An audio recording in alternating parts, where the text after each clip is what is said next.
Hello, my relatives. My name is Mason Grimshaw, and I'm Chichangu Lakota. I grew up on the Rosebud Indian Reservation in South Dakota, in a town where fewer people than most of the apartment buildings here in Boston. I hadn't seen a line of code until I got to MIT, where I graduated with my master's and bachelor's degrees in business analytics, and at present I work for the Earth Genome, doing environmental data science.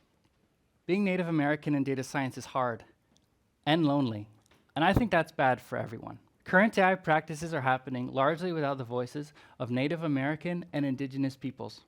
This is bad for us natives and has meaningful consequences on the economies of our communities and raises really challenging questions around data sovereignty. But I also think it's bad for AI. Setting aside the problem of data and model bias, conventional natural language processing techniques are actually incapable of adequately representing most of the indigenous languages in North America due to fundamental morphological differences. They're just structured differently. To me, an AGI should be able to speak at least every human language, if not many more. The best way, and perhaps only way, for technology to be built for underserved populations is actually for them to build it themselves. Well, why don't we just do that? Well, easier said than done, my friends. In the 2021 version of the Talby survey put out by the Computing Research Association, there are only 4 American Indians in computer science tenure-track faculty positions. In fact, in my experience, the most common interface between technical developers and indigenous communities occurs when those developers either ask for, acquire, or ultimately use data in non-respectful and non-reciprocal ways. At the end of the day, we need to build these things for ourselves. Now, I've been very fortunate in the people that I've been able to meet and the opportunities that I've had. I mean, I'm in this red dot right now.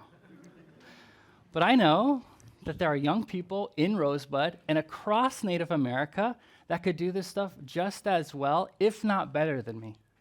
I know that because I've seen it.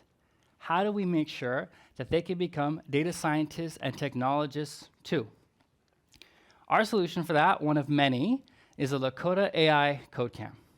Before we go deeper, I want to send a huge shout out to the Patrick J. McGovern Foundation, whose partnership makes this whole thing possible.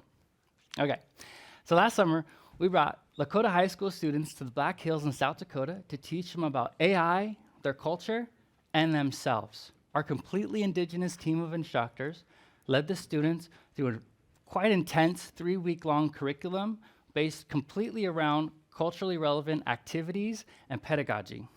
And it has to be indigenous instructors. We had a student who wasn't particularly plugged in those first few days, but when him and I sat down and talked about the best places to grab food on the reservation, I can tell you that he sat in the front row from that day on. Additionally, we know what it's like to live in these technological deserts. Internet access on reservations can be quite abysmal, and you can't just walk into a computer lab, let alone one of GPUs.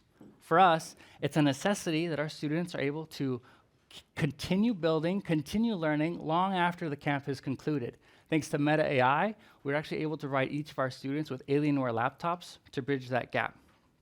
Enough context, let's talk about the fun stuff.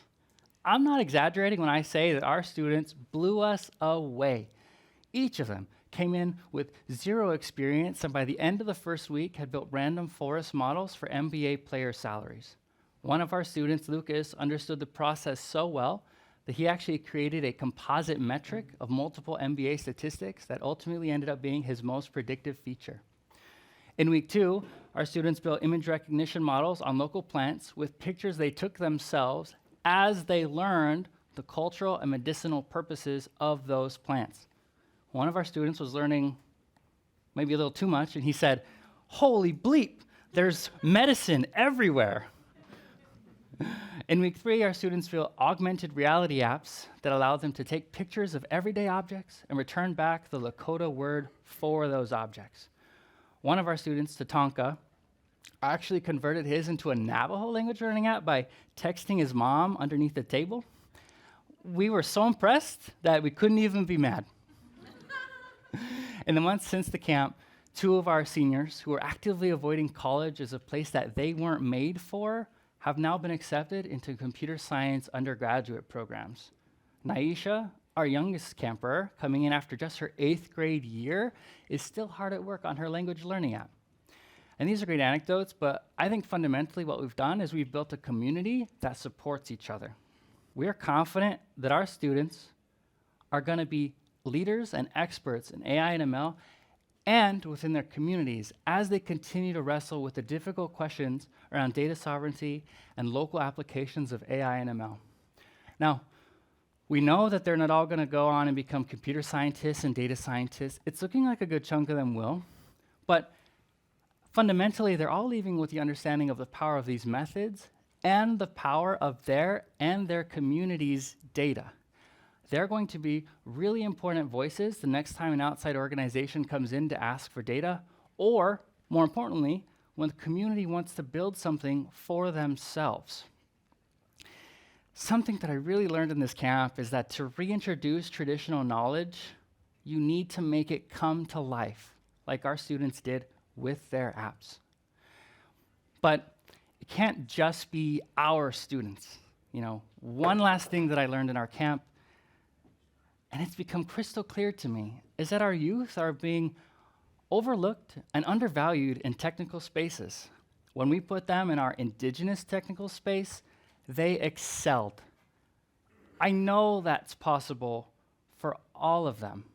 Join us in making that a reality because, frankly, the future of our communities and of AI for each and every one of us depends on it.